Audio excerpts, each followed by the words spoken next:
오버 엔지니어링인데, 자, 어떻게 보면 기술에도 똑같이 적용이 되는 거예요. 자, 뭐 너무나 잘 아시는 내용이겠지만 사실 들어보셨을 거예요. 근데 학생 때는 내가 뭔가 더 배우고자 하는 욕구가 크기 때문에 더 좋은 거 쓰고 더 화려한 거 쓰면 무조건 이득이 될 거라 생각해요.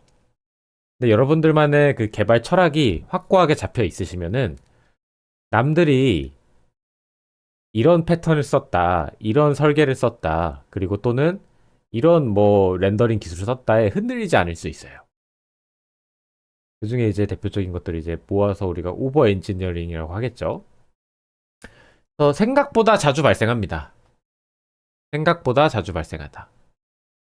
내 게임이 그냥 뭐 메이플 스토리 정도의 게임이야. 어, 충돌이. 근데 내가 굳이 최적화를 한다고 뭐 쿼드 트리 이런 거를 그 로직을 넣어놔요. 그럼 그거를 만드는데 또 막 한 2주, 3주의 시간이 흘러갔겠죠. 근데 결국은 여러분들의 개발 기간이나 시간은 한정돼 있거든요. 그리고 특히나 이제 회사를 가면은 마감 기한이 있기 때문에 그런 방식으로는 일을 할 수가 없습니다. 그것까지 하고 할 수 있다면 정말 뛰어난 개발자인 거죠. 그래서 오버 엔지니어링에 많이 빠져요. 학생 때부터. 어, 마인크래프트 만들어요. 마인크래프트. 예를 들어서 마인크래프트 만듭니다.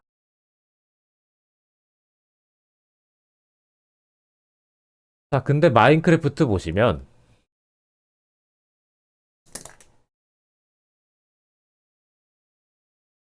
그래픽이 그렇게 뛰어나지가 않아요.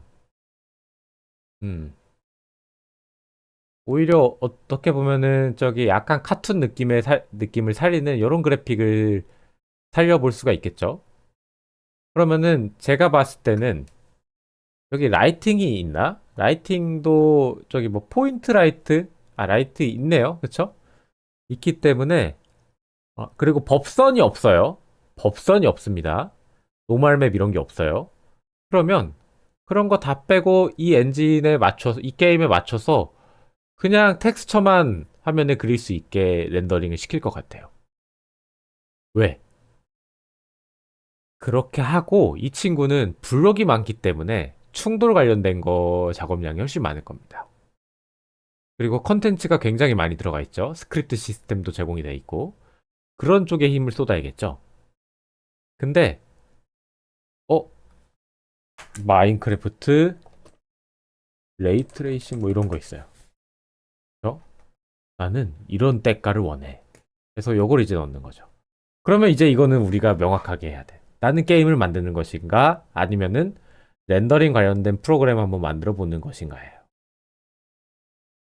그러면 당연히 시간이 그쪽에 쏠 수밖에 없고, 클라이언트 프로그래머로 취업을 한다 가정했을 때, 물론 기술을 잘하는 사람이 뭐 컨텐츠도 잘하겠지만, 대기업들은 그런 걸 신경 안 쓰고 뽑긴 하거든요. 근데 중소기업 같은 경우에는 당장 우리 게임의 컨텐츠를 빠르게 작업해 줄 수 있는 사람을 더 원하는 경우가 많아요. 그래서 내가 만들고자 하는 게 해당 기술이 적합한가? 적합한가? 또는 계획은 해서 넣어 놓을 수는 있지만 과도하지 않은가? 이런 것들을 계산해야 됩니다. 왜? 사실 어느 정도 개발 레벨이 올라가면은 내가 안 해본 기술이어도요. 다 찾아서 구현이 가능해요. 시간이 이제 더 들어갈 뿐이죠. 안 해봤으니까. 근데 이 오버 엔지니어링의 비용이 생각보다 크다라는 겁니다. 생각보다 커요. 자, 그래서 혹시나 하는 마음에 추가하는 게 굉장히 위험하다는 겁니다. 왜? 시간이 한정돼 있어요. 그렇게 하다 보면은 나도 모르게 취업 준비나 또는 회사에서 업무에서 이거 기한이 있는 이런 것들이 일주일 잡고 하는데 막 2주, 3주가 되고요.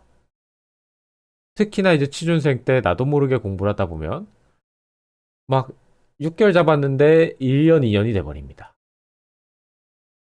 그래서 그것들을 내가 객관적으로 잘 보고 나한테 지금 필요한 게 뭔지를 정확하게 생각을 하고 그거를 먼저 우선적으로 접근해서 만들으셔야 되는 거예요. 이거는 어떻게 보면은 프로그래밍 실력하고는 전혀 관계가 없죠. 근데 회사라는 거는 프로그래밍 실력을 좋은 사람도 원하지만 이런 거를 잘 관리해서 이 프로젝트를 원활하게 잘 끝내줄 수 있는가가 또 중요한 거거든요.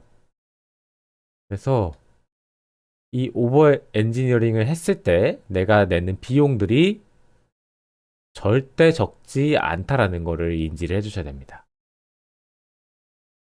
뭐 예전에도 한번 얘기를 했지만 어떤 걸 배우느냐가 우선이 아니라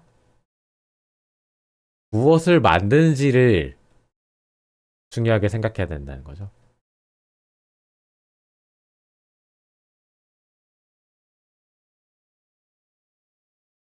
그래서 만들긴 하되 현재 필요를 충족을 하시면서 약간의 유연성을 넣어두도록 설계를 하시고, 그렇죠? 그리고 확장성을 유지해서 초반에 한 번 정도는 설계를 해주셔야 됩니다. 그리고 만약에 필요 이상으로 불필요한 그 복잡도를 올리는 거죠. 예를 들어서 아까 같은 쿼드트리가 그런 예시가 될 수 있겠죠. 쿼드트리를 아는 사람은 문제가 없겠지만 모르는 사람이 같이 작업했을 때 또 그 사람이 이걸 습득하는데 시간이 걸리기 때문에 여러분들 내가 고급 기술을 넣는다는 건 내 게임을 좋게 만들 수 있지만 이 기술이 과연 이 게임의 필요 이상으로 필요한가랑 그리고 또는 과도하게 다른 사람의 학습을 어렵게 만들진 않는가 이런 것들을 고민을 꼭 해보셔야 됩니다. 혼자 작업한다면 내가 하고 싶은 대로 다 하면 되죠. 혼자 작업한다면 내가 하고 싶은 대로 다 하면 됩니다. 그래서 실제로 그 큰 회사에 가시면 언리얼 엔진 같은 거 커스터마이징해서 쓴다는 얘기를 많이 듣죠. 음. 좀 들어보셨나요? 다 뭐 엔진 단에서 엔진 소스 코드에서 커스터마이징 한다.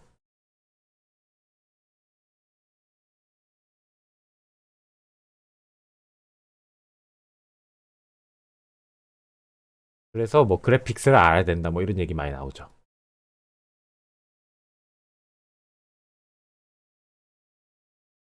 근데 케바케입니다. 요새 제가 느끼는 회사들 추세는 제가 근무하고 있는 회사도 마찬가지였고 어, 저희 이제 뭐 정확하게 큰 대기업인데 안 해요. 엔진 커스터마이징을 안 합니다. 비선호. 왜냐하면 언리얼 엔진을 예시로 들면 이 친구가 계속 새로 추가되는 컨텐츠들이 많아요. 뭐 무슨 기능 생기고 무슨 뭐 나이아가라 뭐 생기고 뭐 생기고 뭐 생기고 이렇게 추가되고 이런 것들이 계속 버그가 수정이 돼요. 내가 이걸 커스터마이징을 해버리면 마이그레이션 문제가 생깁니다. 이 친구들을 걔네가 패치를 해주는데 내 거 엔진에 적용이 안 돼요. 나는 언리얼 엔진 5.1에 그대로 멈춰 있는 거예요. 지금 엔진 한 5.6까지 올라가 있는데 적용을 시킬 거면 내 거 코드 반영시켜서 그때그때 또 적용시키는 그 비용과 시간이 들어가잖아요. 그래서 커스터마이징 안 합니다. 물론 이제 이거는 디렉터 분들에 따라서 선호도가 달라질 수 있는데 어, 그 초창기 언리얼 엔진 초창기 때 커스터마이징을 굉장히 많이 하셨고 다들 그거에 많이 되었어요. 되어가지고 지금은 커스터마이징을 안 하는 방식으로 좀 추세가 다들 넘어가고 있다. 그러다 보니까 회사 입장에서 뽑을 때는 뭐 특별한 기술을 가진 사람도 물론 중요하지만 오히려 기본기 튼튼하고 자료구조 알고리즘 그리고 컴퓨터 운영체제 이런 거 CS 그때 필요하면 이건 필요하면 갖다가 공부해서 적용시키면 되니까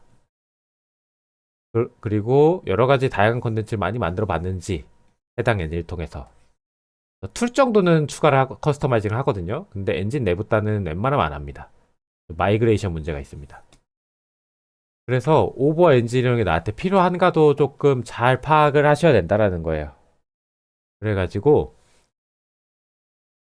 이것들이 어떻게 보면 단순한 문제이기도 하지만 굉장히 그 당장 내가 공부할 때는 엄청나게 중요해 보이고 하겠지만 길게 놓고 보시면은 고민을 많이 해보시고 코드를 어렵, 어렵게 짜거나 그 어려운 기술이나 설계가 복잡해지는 것들을 한 번은 경계를 하면서 가셔야 됩니다. 그래서 좋은 코드라는 거는 협업을 놓고 기준으로 봤을 때 여러분들 다 취업이 목적이시기 때문에 협업을 놓고 기준을 봤을 때 절대로 복잡한 설계나 어려운 기술이 좋은 코드는 아닙니다. 상황에 맞게 유연성을 가져야 돼요. 그래서 시간 나시면 이거 오버 엔지니어링도 한번 쭉 읽어보시면 좋습니다. 자, 그래서 이렇게 해서 10분 쉬었다가 또 진행을 해보도록 할게요.